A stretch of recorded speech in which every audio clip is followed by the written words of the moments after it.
For his names. I mean, Yeah, it's his Good audio's not evening. working. Welcome along once again to the Cardiff City phone-in. Yes, and a good panel. We temporarily lost Pete Bradbury, but he seems to be back, which is good. So on the show tonight, we got Al Worth with his Evening. Space Lab shirt on, which is nice to Yeah, see. Nice touch. represent Hello, Dave. Hello, Dave Jones, by the way. Yeah, not that Dave Jones, may I say.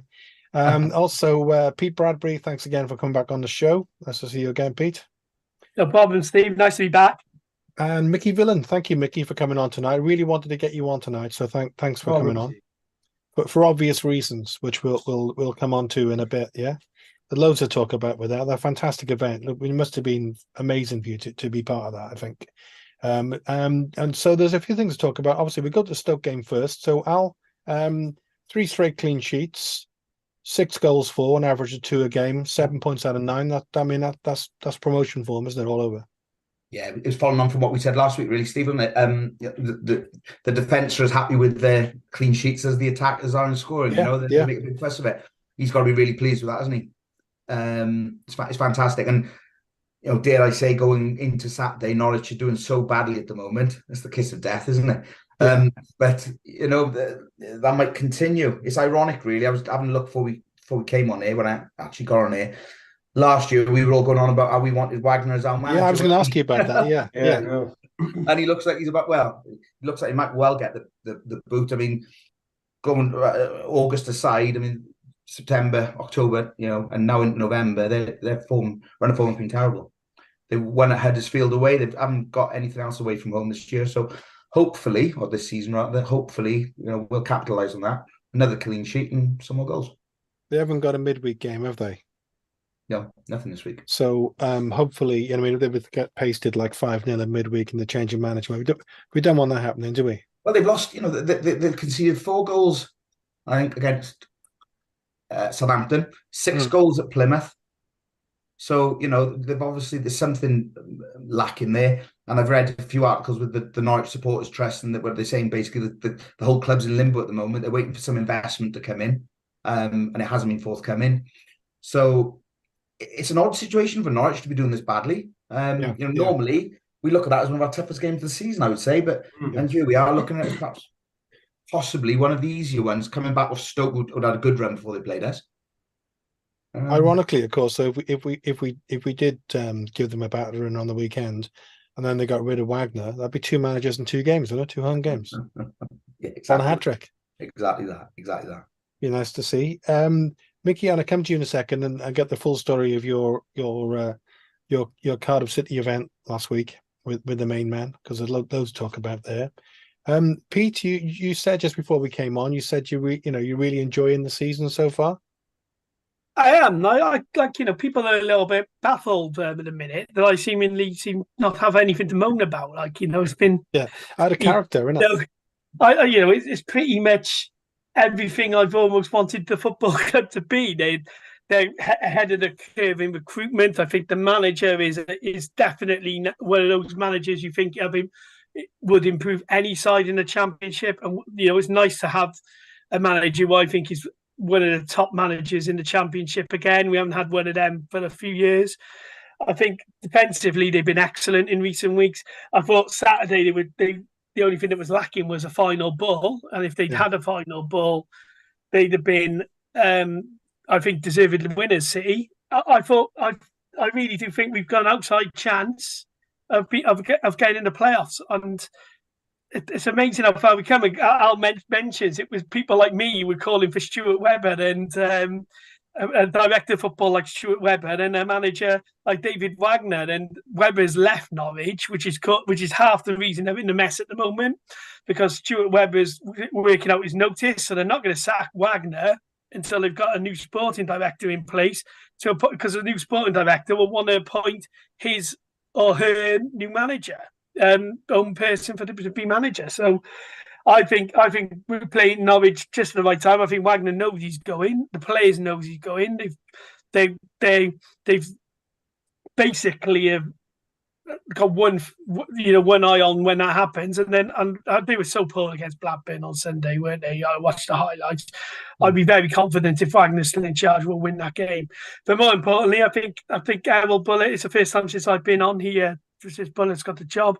I think he has been a revelation. He's terrific football and some of the best I've seen in years. And I'm really, really enjoying it. Winning local derbies help, but even if you took those two results to one side, I think we've been very, very good. And Saturday was another solid performance.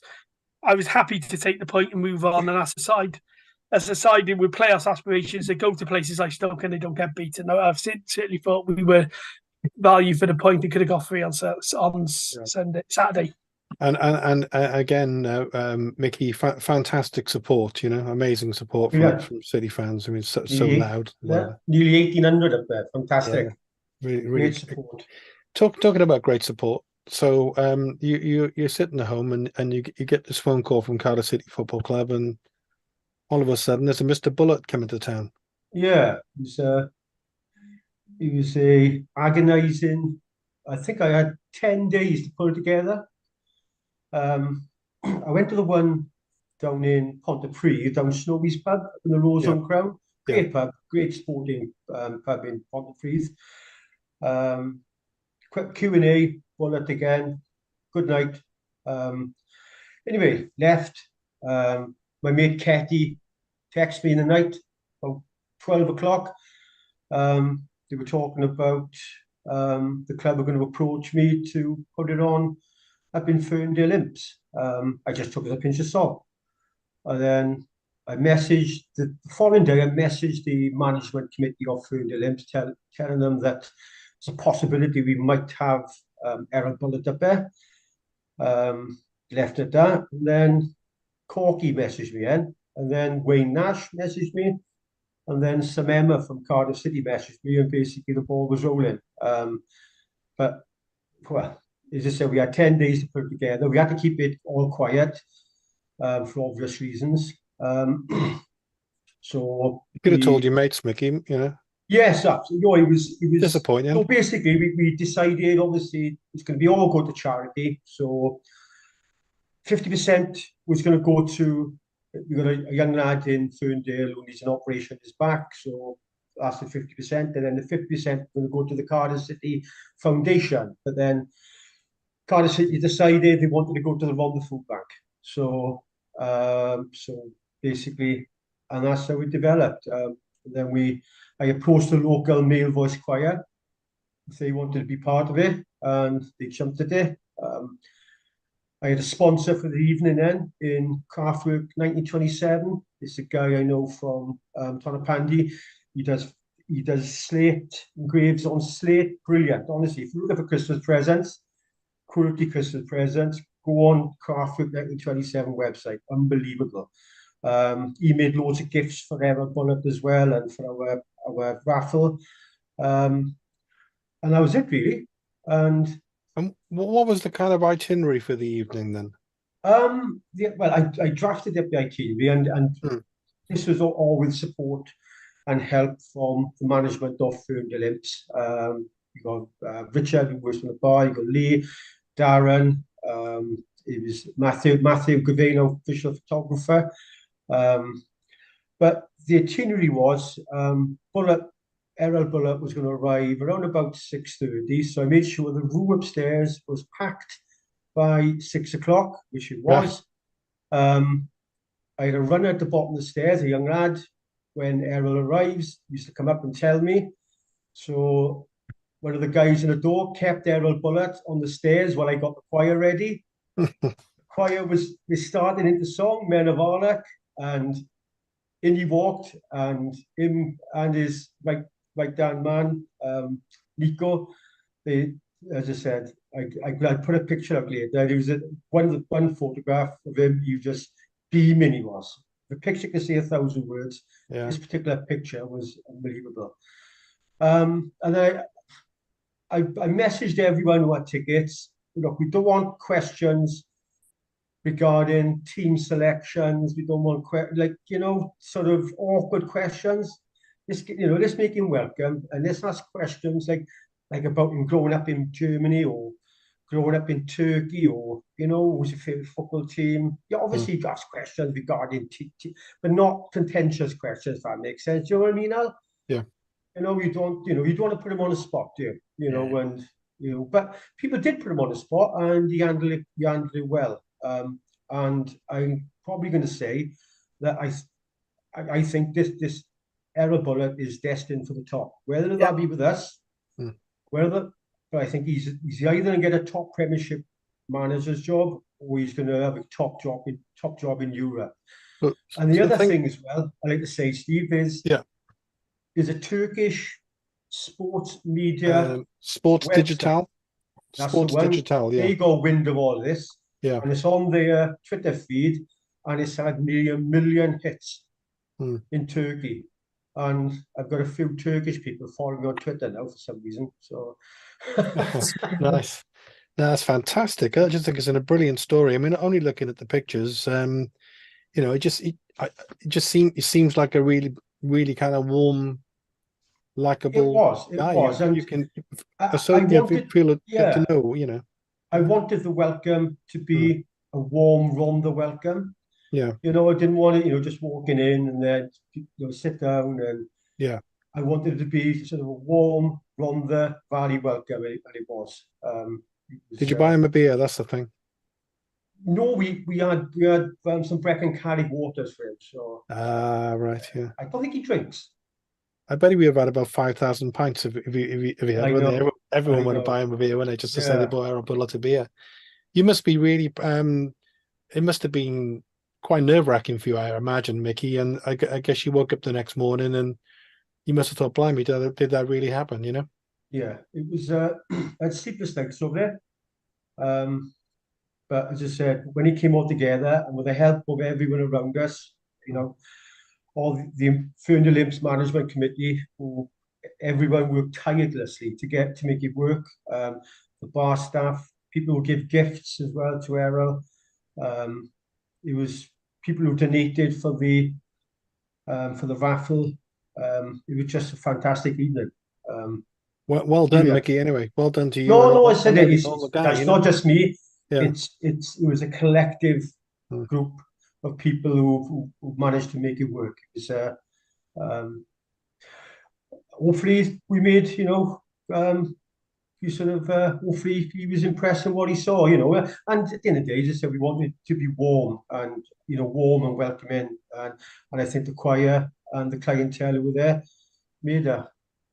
So, Al, you probably saw some of the footage from the event. I know a lot of the boys were there. And all I was thinking really was how much things have changed, because it wouldn't have been that long ago, Mick. I'm Absolutely, sure. I'm not speaking out of turn, but if you had your Man Uniteds and your Liverpool fans in the Imps, it would probably be packed.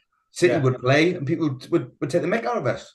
Yeah, for of course, City. And I just looking how many people were in the room, and I just thought, God, how far we've come. And you only need to ignite that spark, and you need someone with his personality to get us back into that position. I've been at places where managers have walked in.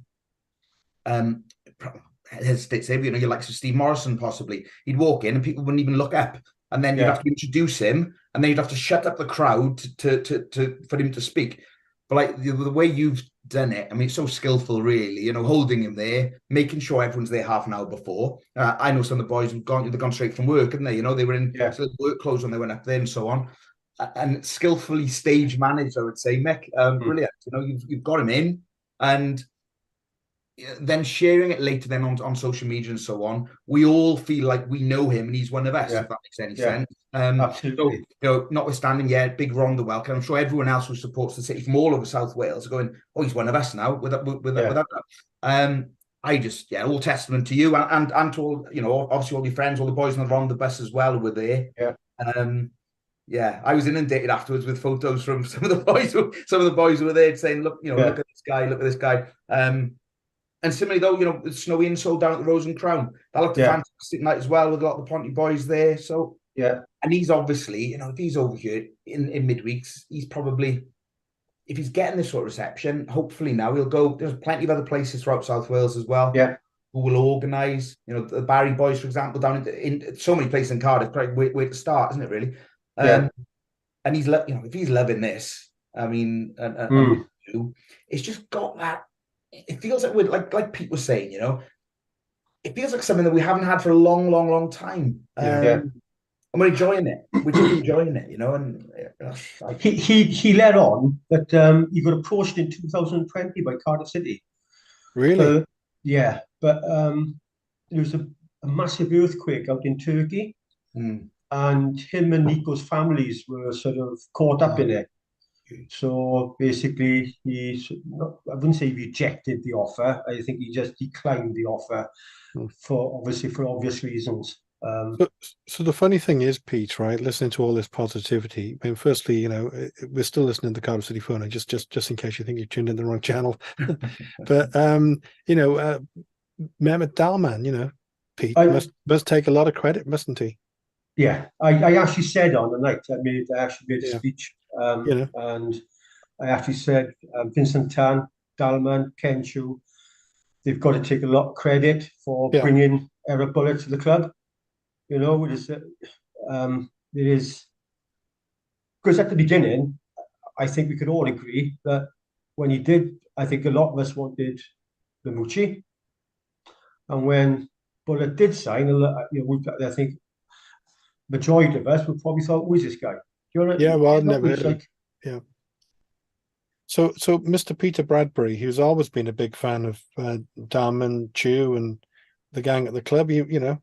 I like Dalman. I get a lot. I've got a bit of time for Dalman. I like Ken and I have had our ups and downs, and I like you know, if my view on that Tan's nuance. I think you've got to be grateful for the fact he's keeping the club. He keeps the club solvent. I just don't like this. I just don't think I've never liked some of the historic decisions he's taken, be it changing the kit, or putting in place people who are not there in the day-to-day running of the football club and not allowing football people to run the football side of the club. There's elements of them getting that right. I think we're giving a lot of credit to Bullet, who I think that's which has been a fantastic appointment. Dalman's obviously basking in the glow of that glory, but actually some of the best appointments they've made have been off the field. They've made some really savvy appointments. Ahead of recruitment's really good. I think Gav Chesterfield, I know, as you know, Steve, I also go watching a lot of Welsh League football with Cairo, Cymru League's football with Cairo.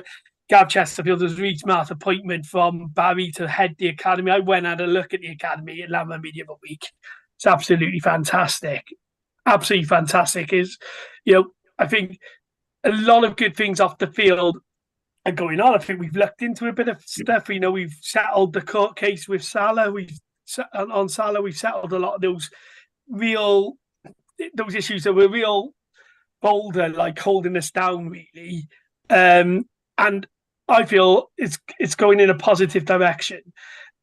I still think January is a big test of the board. Will they back this manager and allow him to make a couple of signings? My instinct is I think they will. I think they're buying into it a bit. But I'm credit where credit's due to Mehmet. I've always had a bit of time for Mehmet. My issues have been with Ken, and I think without divulging too much, I think Mehmet won this particular battle with Ken, getting Bullet in when he's lost previously other battles on managerial appointments. And just to say, from a Cardiff perspective, from a boy who represents Cairo on the council here in Cardiff, and he's an Ely boy, I'm really delighted that our manager's going around South Wales into the valleys. That's a heartbeat to the club. A lot of fans who've been going for years and years, kept our club going during the dark periods in the 90s, and Sami Kumar, people like Mickey and Al, real good people. And I'd like to see us bring back pre-season friendlies where we go to a Valleys club and play a proper first team there, and have a day out for those fans who travel 20 miles every week to watch the club at home. I think that those are sort of things it should always be doing, regardless of the manager. It's really good to see that's going on. I thought the event, I saw a bit of Mickey's publicity on the event. It's looked fantastic. And the last thing I'll say on all of that is Al made a good point. It's not just Al that previous managers wouldn't have even been noticed in the Valleys. They wouldn't have gone. And you wouldn't have seen, I think Warnock was the last manager to have a go at this. Yeah. And it's such a simple thing to make fans who give so much time in one of the poorest areas in the UK, give so much time and their money to this football club to give something back like they've done last week and the previous event in Ponty. I think it's fantastic and long overdue. And I congratulate all involved. And Al, I congratulate you for the South Wales Derby victory. I believe it was you who told him in the pub that it was how big a game it was. And how important it was. I can imagine how you articulated that. Yeah, look, going on to that as well, okay, and you know, I suppose a little bit behind the scenes, but things that are changing. You know, I do a little bit with the club, and their commercial department. Again, we lambasted saying, "Oh, they're rubbish. They don't get in touch with people." They've got a couple of people there who know what they're doing, and they just say the right things. They get in touch with you at the right times, and even if I don't know if they're City fans or not, but they certainly appear to be. One of the ladies who works there said to me that her job had been made so much easier this year because of Aaron Ramsey. She said people for the first ever time were approaching her saying, "Can we please invest in the club?" She didn't have to go out with a cap in hand. And you know, local businesses for the Bristol City game, the amount of involvement in the hospitality area and people getting involved there, they've never seen it as busy. So you have to have that behind the scenes for the club. They've got to be generating income. As much as some of us don't like to go down that route, they have to. And just everything seems a bit slicker, a bit more professional. And like Mick said, you know, the fact that people from the club had got in touch with him, you know, directly, rather than just word of mouth, you know, this sort of stuff. Can I say we've always wanted some sort of fan involvement there, okay? And I think now if they get a few people, they'll know, for example, to get in touch with Mickey in the future, and they'll know in touch with Snowy at the Rose and Crown, and so on and so forth. When I think fans see their mates having some kind of involvement, I think they all feel a bit more confident in the running of the entire football club. Yeah. Can I say a couple of thank yous to people at the club, Steve, while we're on this? Yeah, because I think Al makes a really good point. Hang on, can I just stop you there, Peter? You had me at the word Peter Bradbury saying thank you to the club. I know. I want to thank. He's a friend of mine, and I think he's always been there in difficult times. And Wayne Nash, we had some difficult times in Ely. The club were fantastic with our family of the two boys who died in Ely and did the funeral. And Wayne did that, and he did that for nothing, and that was fantastic and really good to see the club doing that. The other thing is, I and a couple of councillors, one Labour, one one my party up in St Mellons, Michael, and a Tory, Russell Godfrey in the Drope, managed to successfully campaign to get Phil Dwyer, a road named after Phil Dwyer. And I know the club, I didn't go, but I was in the home because I was in the ground anyway. But club did a fantastic event for Phil's family and on the Bristol City game. And again, I know that was Wayne Nash, and like people like Wayne, Damon Searle, people like that. I think they've always been good, but they've been given the tools now to show how good they are in growing the club in both in the community and in the commercial side, as Al says. And I thought I'd get out whilst Al was mentioning the personnel in the club. I would say two personal thank yous to people who've I've been dealing with on certain things in recent months. And I tell you, I know they won't say it themselves, but the enthusiasm's back in that amongst the staff at the club. I think really is, and for them, the reward they must be getting to seeing the club doing well and on the brink of the playoffs at this stage of the season again.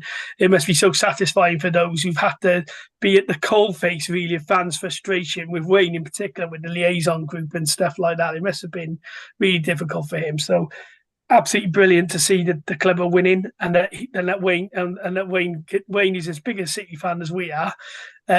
Will be enjoying it as much as we are, I think. Yeah, well said, Pete. Al, I don't know whether there's any comments coming through. Yeah, we've got a couple. Cool.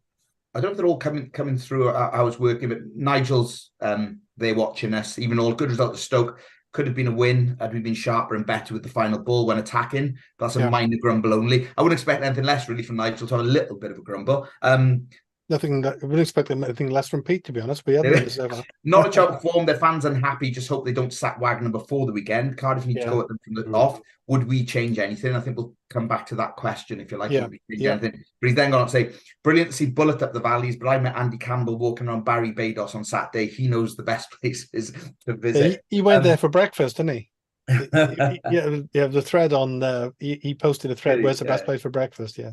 And Steve Thomas, even James, interesting that once again the opposition manager described this as difficult to play against on Saturday.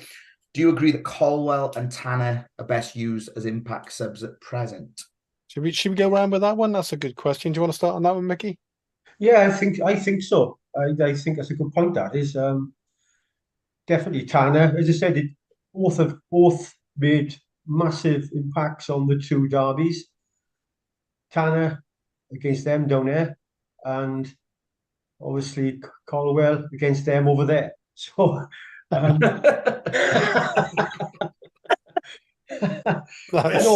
thing you've ever said about a Mick as well. No, I don't know. You guys made a good point there. Yeah, but there's another question, and I think Aaron Ramsey's not that far away from no becoming match fit. How would he fit into this current team now? Who do you think would move? Can we come back to that? Because that's such a good question. But you generally agree with Colwell and Tanner? Yes, off the bench, yeah. Yeah. Pete, what's your thoughts on that? He's Sorry, Pete. I'm a massive fan of Ruben Colwell. Yeah, and I think he's been one of the under the radar stories of the season. I think he's been very good every time he's come on, actually. And I really get tired of certain fans. None of them here, actually. You talk about what he can't, but who talk about what he can't do. Yeah, I think we got a serious talent on our hands. On a full against Stoke, he was terrific when he came on. Again, he's got to make better decisions in the final third, like a few others. I think Bowler was guilty of that a few times as well on Saturday, of not making the right decision in the final third. But I've always believed that Ruben Colwell is one of the brightest talents we've produced in many years. And I think, if he's doing well coming off the bench and Robinson's does okay for 60 minutes, that's fine. But I can understand those fans who were calling for him to start, and I would be elated if he started and he showed everybody how good he was from the start. I genuinely think when we talk about Aaron Ramsey, Steve, how good must it be for Ruben Colwell, even if Ramsey is not fit at the moment training? How good must it be for Ruben Colwell to tap into that resource that is Aaron Ramsey? Because I thought Ramsey was unplayable against Swansea in particular. That last game he played, you watch that game back, and I have many times. I've worn out the skybox. But Ramsey in that second half was terrific, and I think it's a lovely problem to have, because I think we've got three top class players who can play just behind that striker. And I'll tell you what, here's a shout. Ugbo hasn't really done it for me. Tete's just coming fit. Mate's been excellent, but Robinson through the middle with Ramsey and just behind as well, or Colwell just behind, could be an option. But I genuinely think we've been a better team with Mate as a physical presence up front. I think Carl Grant has been outstanding recent weeks. His work rate. I think that as well, Peter. Grant reminds me of Bothroyd a bit. Got that sort of nature about him, he's awkward. Yeah. He puts himself about as well, doesn't he? He's a bit of an unsung hero at the moment. I was going to say exactly the same, Mick, about unsung hero. His name and using Pete's phrase, really, under the radar. I think he's been the man, really. I mean, it wasn't that long ago. He was a £15 million transfer, and then he's a misfit, and now he's with us, showing what he can do. For the first time in a long time, I think there's competition for places, isn't there? Atete, you've already mentioned, O'Dowda, Ramsey. If you've got a shirt at the moment, you're busting a gut to keep hold of it, knowing some of these players are going to be coming back in. And again, I said it last week, Steve, I'll say it again. Almec in goals, they brought someone in, and all of a sudden he said, hang on, I've got the shirt. I'm no one's said a bad word about him so far. No. No. And it's And been, that- Sorry, Alec, that opens up another debate, which maybe we'll come back to again later on, actually, because with January on the way. For you, would you, would you start either Colwell or Tanner, or are we still happy with them as impact players? I love Ruben Colwell, and I think to give someone like the arm around his shoulder, I think you need to give him a run of games. And I preferably, very often we bring a youngster in, send him out, bring him in, send him out, and they don't really know where they are. I'm gonna say that it is a squad game now. I get that. You've got to use them all. Just because someone's on a bench doesn't mean that they're not in the manager's mind. But it's quite a romantic notion, isn't it? I suppose, of having one of your own playing and doing well. Yeah. And I'd like that to be Ruben Colwell. But can I ask you a question, Steve? Well, on all of this, how many other players in the Championship scores that goal he scores against Bristol City? How many others are that talented to go to beat two players with the footwork and then finish like he did? I genuinely, I think he's a special talent. I really do, and we got 7 players now who I think are top quality Championship players who can play in those attacking roles. And we look at last season, we can score. We couldn't score at all last season, could we? We were really poor in that final third. We sorted that out. It helps when you've got a player of the quality of Siopis, who is a Premier League player. Unbelievable. What a player he is. Yeah. I mean, he wins a ball.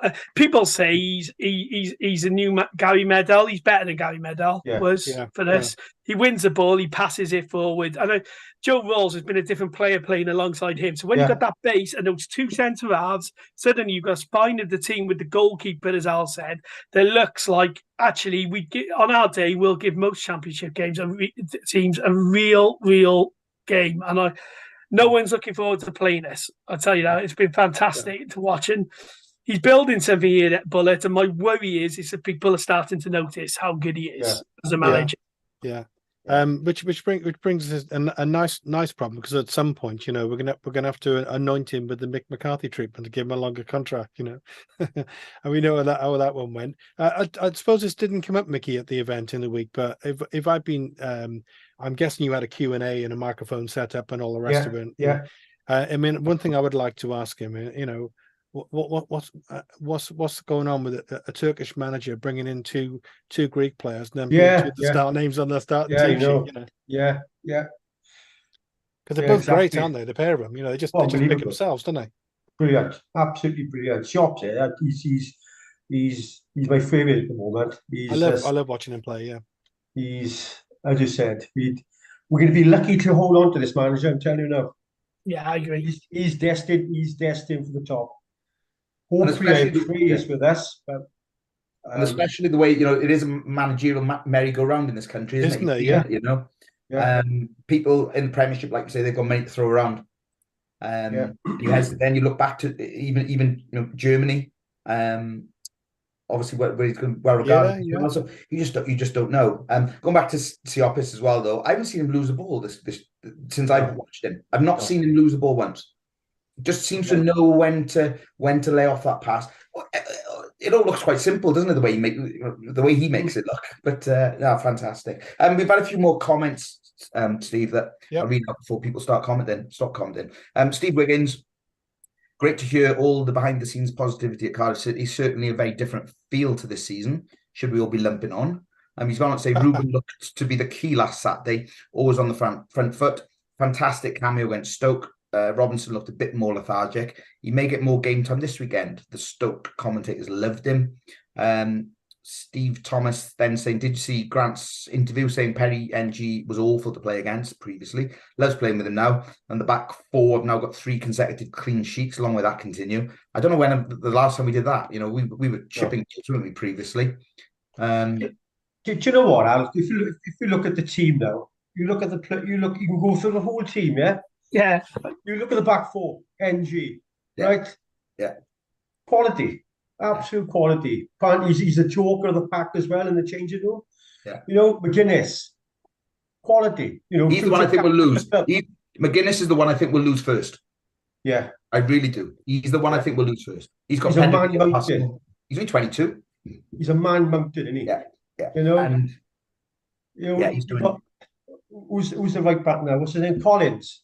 You know, he's come on, isn't he? You know, he had that injury last season. Brilliant. You got the midfield. You can see every single player. They've got that bit of quality, haven't they? Like what Pete said. You talk about a year or 2 years ago, and we were just like you said, we had no one, did we? You know, Caldwell just come into the team, and he was the one which basically we all relied on. Yeah. You know, we got Eli King out on loan playing brilliantly for Morecambe. We've got Isaac Davis banging in goals in the Belgium league. You know, but honestly, you know, I genuinely think there's depth coming through. I agree with Al. I think McGuinness is. We're going to be very. If we're not in the Premier League, he will be in the next couple of years. But I think he's been helped by Gutas, because Gutas allows him. Gutas almost allows him to do what he's good at, which is win the headers, and then I'll come in and help. How many times does Gutas sweep in behind if McGuinness misses it? I mean, there's such a good pairing that are leaving out one of the best centre halves in the division last year in Panzo, because those two have been so good. And you know, I do think we need another centre half because we're short in that position if we get injuries. However, when he says he needs 4 players last week at your event, Mickey, I'm sort of thinking, where's he? You know, I'm sort of thinking, you know, other than a striker, well, I think we all know who he's aiming to get in there, allegedly looking at houses up at the top of Cardiff. And I saw him outside Greg's yesterday. Did you? You have a vegan sausage roll, did he? Yeah, of course. But, you know, we'd all like another striker. We'd all like a centre half. I was like, for the first time in years, stumped. Well, who are the other two going to be? You know, it's brilliant depth, and it goes to show if you're cute in the market and you know what kind of player you're looking for, you don't need money in the Championship to go and spend big money to get the quality players in. Couple of clever loans, a few good free transfers, and you can literally put out a team that can challenge at the top end of this division. Yeah. And I hate to say it, because me and Al, everybody was telling us we were wrong about Morrison a year ago, Al, when he was sacked, and we were like, hang on a minute, I think he's not going to be. But you look at the 18 players he brought in compared to the 8 or 9 that have been brought in now. I think, other than a few exceptions, there's no comparison really. I think what's good as well, and I know the reason they've done it with the contracts, okay, in case we get bids coming in, these players are contracted, but it creates some stability when you've got a young lad, personally wise, you've got a young lad, 24, 25, 26, and he's given a 3-year contract. He's going to settle in the city, right? He's not going to be living somewhere up in the Midlands, coming to and from, Mendes Lang, for example. Mendes Lang never lived here. Give that as an example, okay? And you've got a manager who seems to have settled in locally. And I think you just get that cohesion in the football club where everyone's local. You've got Joe Rolls does an awful lot in the community. You always see him going out and about. Obviously, he's been here 10 years, hasn't he? I think it's really, really, really important to get that stability in the club, around the city, and then around the surroundings of the city. So you get this sort of 2, 3, 4 year program. You're never going to get that if you haven't got players who bought into what we are all about. And we've been saying it for years. They need to understand that this place up in the Rhondda that other players would never have heard about, you go up there and you're going to be welcomed by 100 fans, and you're going to be greeted like you're a bloody hero. They need to know this. For me, it's a big city, but a community club. And that's the way I think we should be building. Yeah, that's a good point. On it moving forward. I think it's really important to me personally, but to all football fans. Al, I got to just say, you mentioned something on Facebook, and I've got a couple of late results which have just come in. I got a person who doesn't win. All right. Swansea women 0, Cardiff 1, Swansea under 18 2 after being 2 up, by the way. Cardiff 3, and well done to Trey George for the hat trick. And of course, we beat the first team, so we're strolling past them. The 18s also beat Bristol City away as well. Yeah. The ladies team, I don't know. I think it's 27 or 29 games now unbeaten. Yeah, okay? Fantastic. And they're affiliated with the football club because they're two Cardiff City ladies, aren't they, really? But this one affiliate, they play at the stadium. They had 1,000 there the other Sunday. They beat the Jacks then this weekend on Sunday. So that's fantastic. As I say, it's part of our club now. And then, like you said, Steve, then on Saturday we had they were 2-0 down against the Jacks and then came back and won 3-2. And when you saw that young kid was good. The young lad scored. It was fantastic. You know, he that was third win when the third one went in. Yeah, it's beautiful, wasn't it? Because when the Jacks went 2-0 up, you know, the lad was doing all the, you know, or whatever gestures he was doing, and then when the third went in, they were almost crying. You know, I know it was wonderful. Mickey, I wanted to ask you while you're on tonight. I want to come back to your Ramsey question, by the way, because that's a really good one, actually. So, tell us a little bit about, you know, you post these videos on Facebook, and I personally love them. You know, you find some sort of event which happened years ago, game from years ago, and then you put some music to it and put like a montage of shots together and whatever. You got another one coming out tomorrow. Tell us a little bit about how, you know, how does the planning process on this work? Well, basically, Wikipedia is a marvelous tool to start off with. So it's not a valid research tool, I can tell you that. No. I've got a database of every single chart from 1962 to 2007. Yeah. Every chart, and that's either the Record Mirror or the NME. I got every single photograph of every single program who I must give a mention to, and I have thanked him before for using them. There's a guy called Matt Charles. Now, I delve into he's got a website, and every single program is on there. So I take a program from there, and it just goes from there then. So you basically, I've got a pile of, each folder, I got different years of every folder, and I got photographs of City players in each folder. So probably about 30 or 40 years now. So tomorrow is going to be, you might remember this game, Al. It's November the 7th, 1988. Cardiff City against Exeter City. City win 3-2, and Jimmy Gilligan scores a screamer to win it. I think he flicked it up twice at the edge of the box, and he volleyed it at the top corner. Do you remember that game? There's such little online, isn't there, City during the sort of 80s? Yeah. It's very, very difficult. Well, you know, I'm hunting forevermore for stuff, and then I find something new. I normally send it to you, don't I? Say, oh look, we've just found. I don't know where this has just come from. I found something the other day from like 1971 or something ridiculous, wasn't it? So I just go hunting and hunting. There's very little, and it is very, very sad, you know, from the 80s that I suppose our kids, if you like. Yeah, but it's nice to put something together and put a bit of music to it. You know, because music always triggers people's minds, doesn't it? Yeah. You know, it's like every time I hear Blue Monday, New Order, it takes me back to Eastville, May 1983. We had that promotion party. Yeah. Is honestly, songs just trigger something. Always, like, look, 1975-76 season. You had on the tannoy, you had Love Is a Drug by Roxy Music, which was always on the tannoy, probably up until about 78. And you also had a song, Love Hurts. Remember that?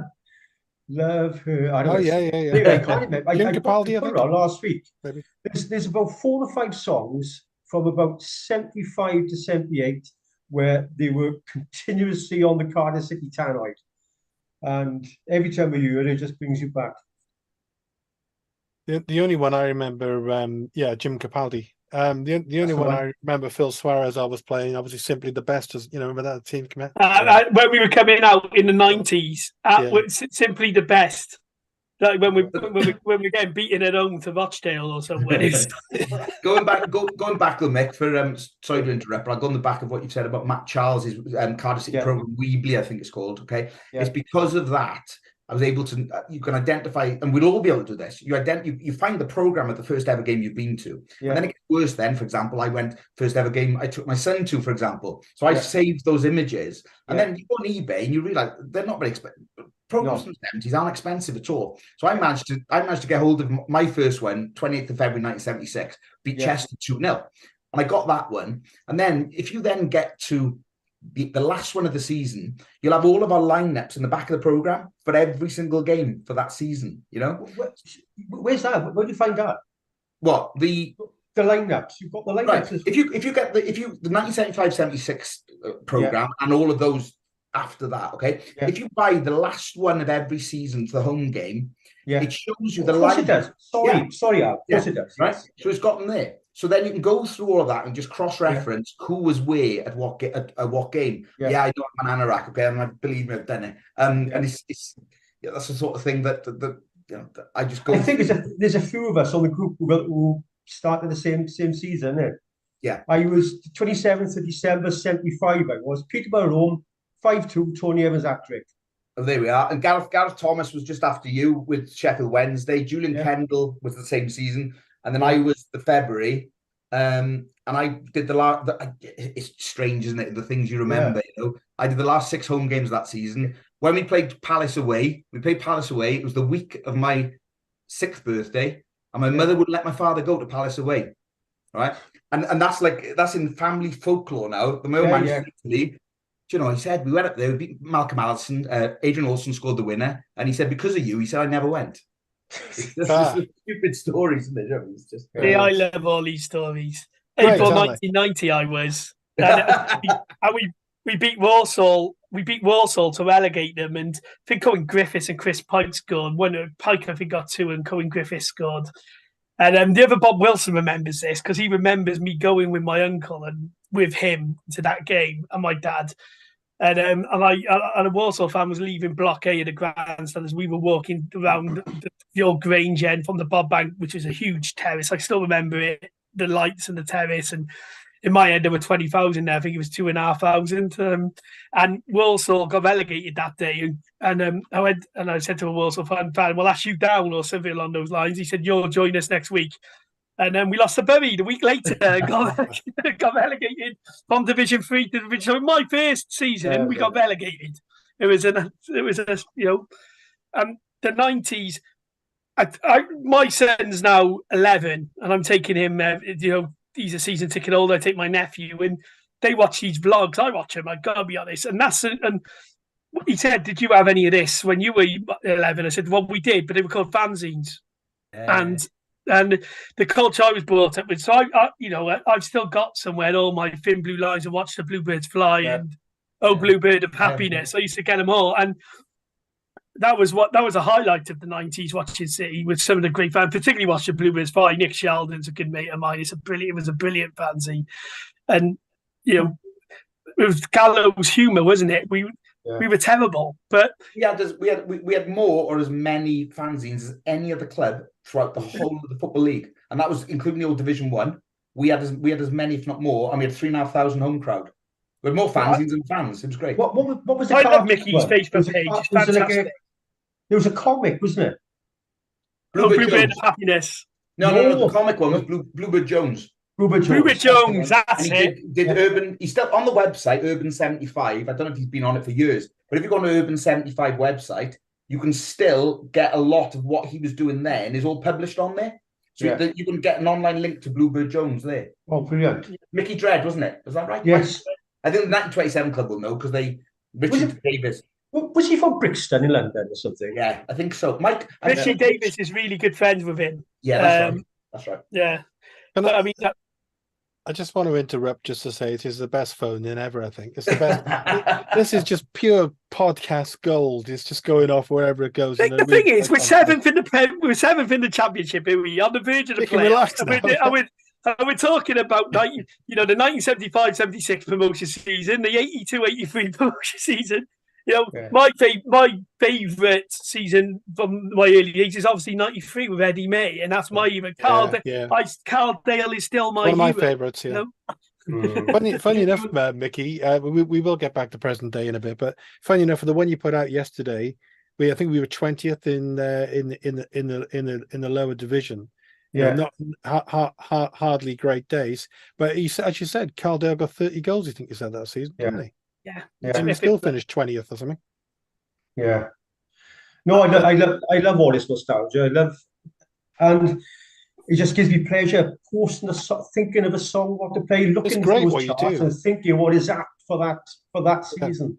It's kind of I'm sure you do it for this reason, but just to tell you as an old geezer, obviously it's nearly always Ninian, which has so many beautiful memories for anyone who was lucky enough to witness it.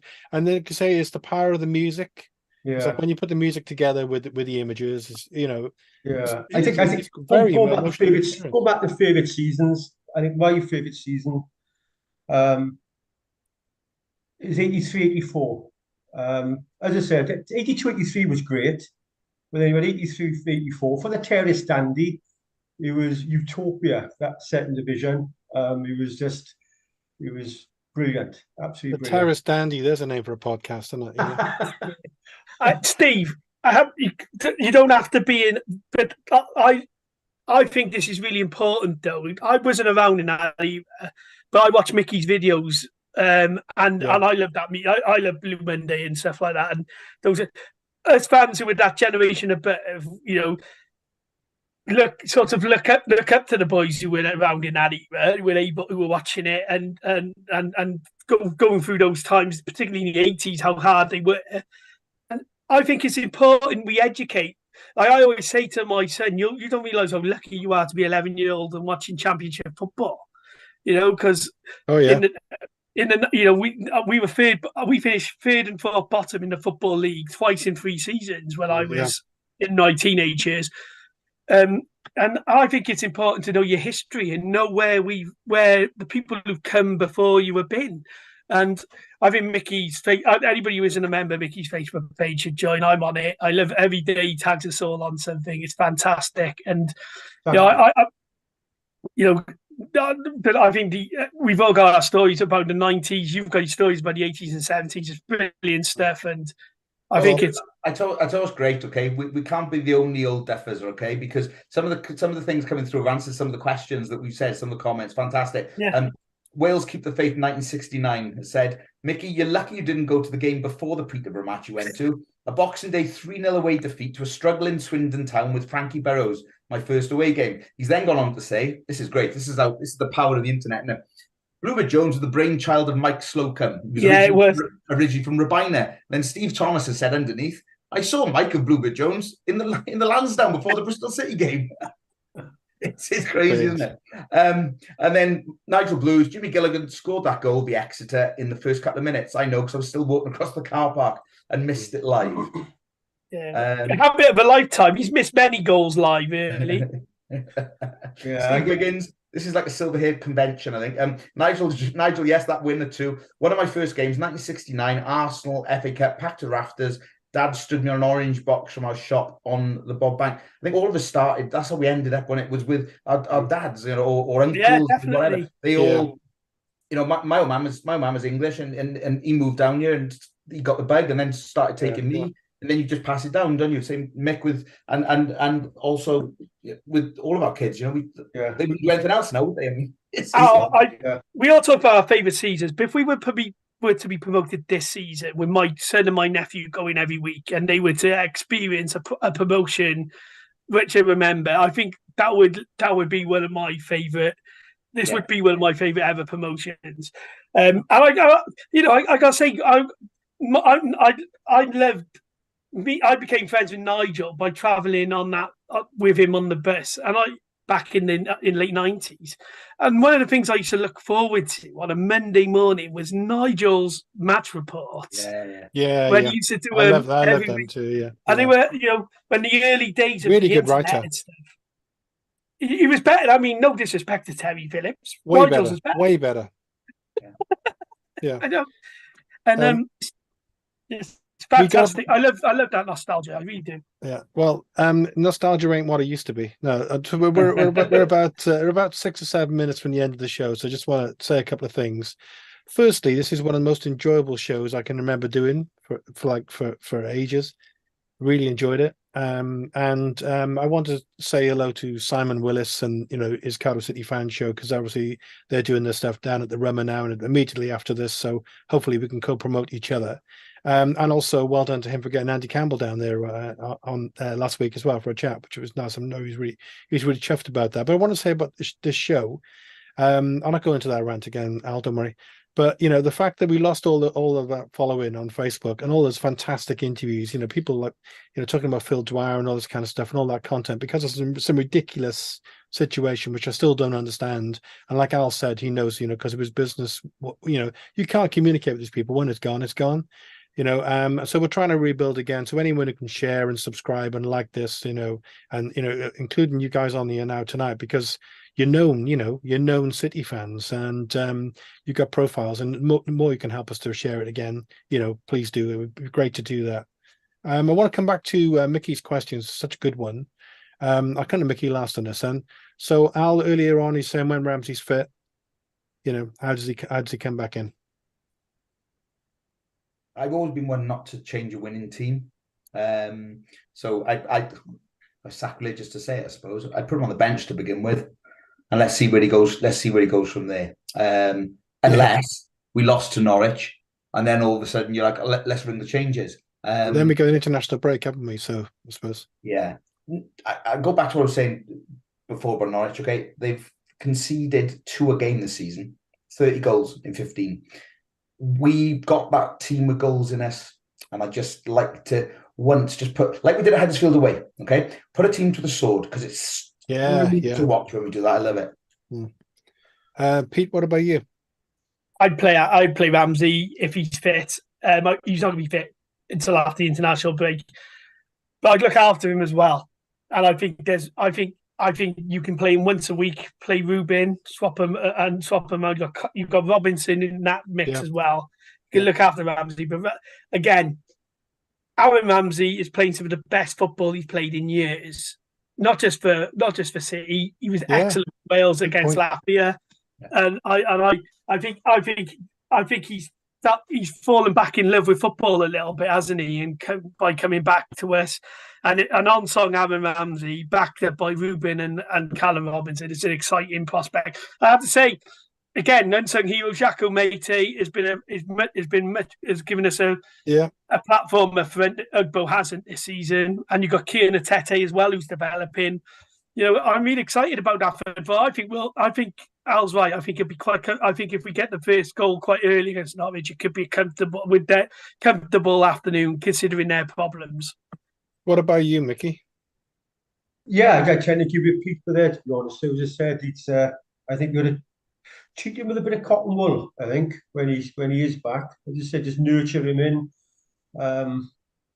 with that number 10 role. But I'm looking forward to him coming back and playing with Siopsis, because he is the main man at the moment. Yeah. What a lovely problem to have, isn't it? Cardiff City fans, Fantastic. Aaron Ramsey, can we leave him on the bench, or would he get a game? Yeah. No, it's just chalk and cheese from last season. I just think fans are patient with it. We're getting excited. If we miss out this season on playoffs, with this manager, he could build something where we could have something quite exciting as a long-term project. If he's not poached by someone bigger, which is a real risk, because I think he's a one manager we've had for years that could be poached by a Premier League club. But we're all getting a bit excited.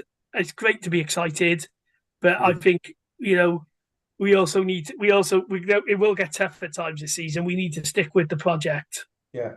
Look at me! I call him a patient, Steve. Yeah, well done. Keep the faith. I suppose we got to look for, and that was obviously, I think it was Viv who put the message in. I'd love to hear from Viv, by the way. I think it was Viv anyway. Can I just, before I go, can I just give a big shout out as well to the choir who turned up? Definitely, I forgot to mention it earlier.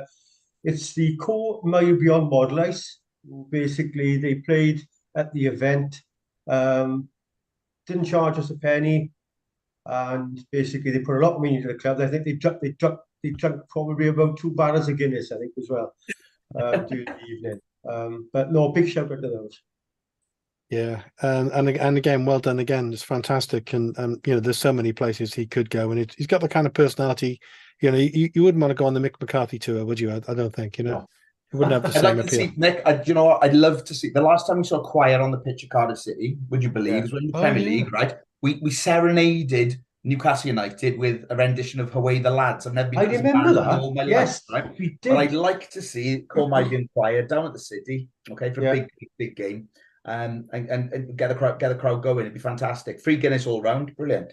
Yeah. Steve, before we go as well, shout out to the Tanner announcer for play. I don't think it's any coincidence that we've been playing out some of our best stuff at home. Yeah, because the atmosphere's improved, because he's playing Hey Jude, he's playing Men of Harlech. It is not some random tune that no one knows. You know, the fans are, the atmosphere's been 10 times better this season from the off because of the fact we're playing older classic songs. And you know, it's fun. Like, I think if Liverpool can do it with You Never Walk Alone, we can do it with the various array of songs we have. It's been brilliant. I think asked out to Wayne Christian and Vidian. I think asked out to. Vidian, terrific. Both good guys. Yeah, brilliant.